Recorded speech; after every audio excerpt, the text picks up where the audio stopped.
자, 셀트리온하고 셀트리온 제약 한번 말씀드리겠습니다. 자, 굉장히 강성 주주분들이 많으시죠. 셀트리온과 셀트리온 제약. 그리고 어느 정도 슈팅 나오다가 굉장히 좀 꺼져버리는 좀 비운의 그런 종목들이기도 해요. 자, 서정진 회장이 작년에 복귀하면서 또 주가를 한껏 끌어올리기도 했으나 약간의 좀 단발성에 미치는 그런 흐름입니다. 자, 월봉을 보시면 역시나 고점은 코로나 때 치료제 이슈로 고가를 좀 찍은 바가 있어요. 셀트리온은 일단 셀트리온 헬스케어를 합병해서 하나로 좀 돼 있고요. 셀트리온 제약은 아직도 코스닥에 남아 있는데 이건 마찬가지로 올 여름쯤을 겨냥하고 있죠. 셀트리온으로 다시 합병이 계획이 돼 있습니다. 자, 셀트리온 한번 좀 살펴보겠습니다. 자, 셀트리온은 바이오시밀러죠. CDMO, 뭐 CMO 이렇게들 있잖아요. 자, 그런 것들은 이제 CMO, CDO는 이제 위탁 생산 이런 쪽을 맡는 거고, CDMO는 위탁하고 위탁 개발 생산 다 하는 거고, 삼성바이오로직스가 그런 업체죠. 자, 그리고 셀트리온 이제 바이오시밀러에 가깝다라고 봐야죠. 바이오시밀러는 이제 특허가 끝난 종목, 상품들을 다시 복제해서 상품화하는 그런 것들을 이제 우리가 바이오시밀러라고 하죠. 바이오시밀러 상태는 시장은 상당히 좀 크다 이렇게 볼 수 있어요. 자, 셀트리온은 뭐 이제 HLB 이런 것처럼 HLB는 아직은 성과가 없잖아요. 그래서 적자폭이 상당히 큰데 셀트리온은 기존 캐시카우를 잘 우리가 가지고 있는 것으로 잘 알고 있죠. 자, 여기 딱 보면 눈에 익는 것들이 좀 나오죠. 자, 램시마. 이거 많이 들어보셨죠? 램시마가 일단 셀트리온의 캐시카우라고 좀 볼 수 있습니다. 자, 매출도 사실 영업이익도 꾸준해요. 자, 올해는 매출은 좀 더 늘어날 것으로 좀 보이고 영업이익은 다소 감소할 것으로 보이는데, 자, 1분기 실적은 잘 안 나올 거라고 이제 일단은 다 알고 있습니다. 시장에서는. 자, 근데 바이오 섹터가 그런 게 좀 있죠. 실적보다는 어떤 재료와 이런 것들이 더 움직이는 게 사실이에요. 자, 셀트리온이 옛날에 코스닥에 있었을 때 당연히 시총 1위였는데 상당히 무거움에도 불구하고 상한가를 갈 수 있는 그런 저력을 가진 그런 이제 섹터라고 볼 수가 있습니다. 자, 그리고 이제 금리 인하가 있는데 일단 바이오 쪽은 제약은 뭐 공장에서 이제 찍어내는 거고 바이오는 신약 연구에서 개발을 하는 거예요. 근데 보통 우리가 그렇게 알고 있죠. 신약 하나 들어가는데 임상 들어갈 때 한 2천억 정도가 소모가 돼요.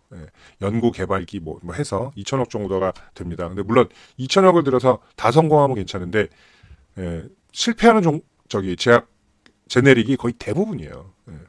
자, 그러면서 자금도 많이 들어가고 이제 자금을 건져내면 굉장히 큰 캐시카우를 받을 수 있다라는 그런 장점은 있습니다. 자, 뭐 셀트리온은 안정적으로 일단은 캐시카우들이 있기 때문에 그런데, 자, 이 문제는 이제 금리 인하죠. 자, 바이오는 금리 인하하고 굉장히 잘 알고 있죠. 우리가 뭐 유가가 오르면 뭐 유가 관련주들은 화학주들은 오르죠. 반면에 뭐 항공주들 이런 종목들은 내리죠. 그리고 뭐 환율이 올라가면 뭐 현대차, 기아차처럼 환차금을 받을 수 있는 경쟁력이 생기는 그런 종목들은 올라가지만 이제 대부분 이제 수입을 해오는 원자재를 수입하는 업체들은 내려가게 되죠. 이익이 떨어지기 때문에. 자, 바이오 섹터는요 금리 인하에 어떻게 보면 수혜주라고 볼 수가 있죠. 왜냐하면 그 2천억 말씀드렸죠. 자금 조달이 확실한 기업들도 있지만 대부분 바이오 업체들이 영세하진 않지만 뭐가 있어요. 돈줄이 있어요. 그죠? 근데 아무도 공짜로 대주진 않는다는 거죠.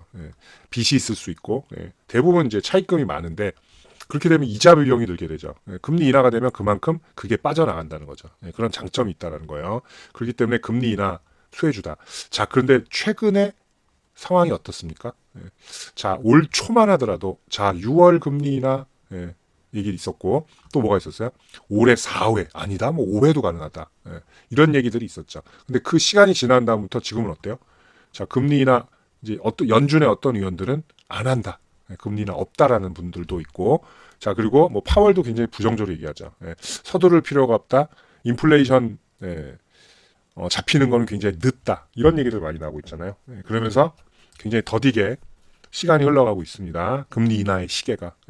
자, 그래서 지금은 6월도 거의 힘들어졌고, 뭐 9월 얘기가 나오고, 올해 1회다, 2회다, 이런 것들이 나오죠. 자, 그러면서 주춤하고 있다는 거죠. 자, 근데 주가는 잘 버티고 있어요. 이 박스에서. 그렇다는 건 뭐다?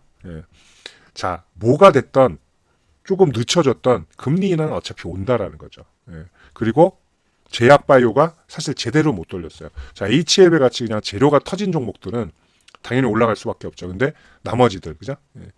제네릭이라든가 삼성바이오로스처럼 CDMO 이런 애들은 뭐 지금 바닥에선 당연히 이만큼 올라왔지만 큰 흐름을 갖고 오지 못하고 있죠. 셀트리온도 마찬가지고.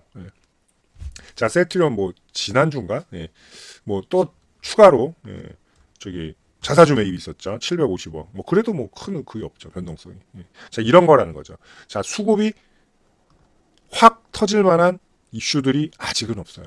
그죠? 아직은 없다라는 거. 근데 금리나 시기가 이제 딱 올 필요는 없고 이쯤은 되겠구나라고 확정이 되는 순간 바이오주들은 급등할 가능성이 상당히 높다. 전 이렇게 보겠습니다. 자, 이제 뭐 기술적인 얘기 좀 해드릴게요. 자, 어쨌든 코로나 고점에서 쭉쭉쭉 내려왔죠. 모든 제약 바이오들이 그랬고, 자, 그리고 얘는 좀 특이하게 박스를 쳤죠. 이렇게 하나 올리고, 자, 그죠? 내리고. 그럼 이건 뭐예요? 수렴형이죠, 또. 수렴 이후에 또 수렴을 한 번 더 했어요. 그리고 나서 돌파 지역이 나왔죠. 그럼 선을 하나 더 추세선을 그어보겠습니다. 이렇게 보면 되죠. 자, 여기를 한번 이제 확대해서 볼게요. 자, 저장해 놓고. 자, 요 부분을 확대해서 보시면, 자, 여기 나오죠. 자, 돌파, 그리고 지지들이 다 나왔어요. 그리고 다시 리슈팅이 나왔죠. 이런 그림들이라는 거죠. 지금은 금리나 시점이 애매모호해지면서, 어떡하지? 하면서, 자, 이 박스 흐름을 보이겠다는 거죠. 자, 비교적 바닥 라인에서 박스 흐름을 보인다는 건 뭐냐면, 일단 관리는 받고 있다. 장점은 관리는 받고 있다. 그리고 에너지 응집이다. 이렇게 장점으로 볼 수 있고, 단점이란 뭐예요? 얘들도 마찬가지죠. 박스 매매를 한다는 건 돌파할 때 올라오면 매물을 내린다는 거죠. 쳐내린다 그래요. 우리가 보통 쳐내려서 막는 거예요. 결국은 확신이 없는 거죠. 추가 상승의 의지는 아직 없다는 거. 그런 걸 볼 수 있어요. 근데 장점들을 볼 때 어쨌든 에너지 응집이 돼 있기 때문에 셀트리온은 올해 이제 상반기가 지금 이제 상반기 얼마 남지도 않았습니다. 벌써 5월이에요. 좀 있으면 이제 2달 남았는데 이제 상반기 지나고 하반기면 바이오의 시즌이 올 가능성이 상당히 높다고 해요. 지금 오른 종목들 말고 못 오른 종목들, 좋은 종목들 있죠. 그런 종목들이 한껏 시세를 줄 가능성이 높다. 뭐 한미 약품도 그런 측면에서 좀 볼 필요가 있죠. 얘도 뭐 예전에 막 뭐 이런 흐름으로 간다는 게 아니고 일단은 추세 전환을 할 가능성이 높죠. 어느 정도는.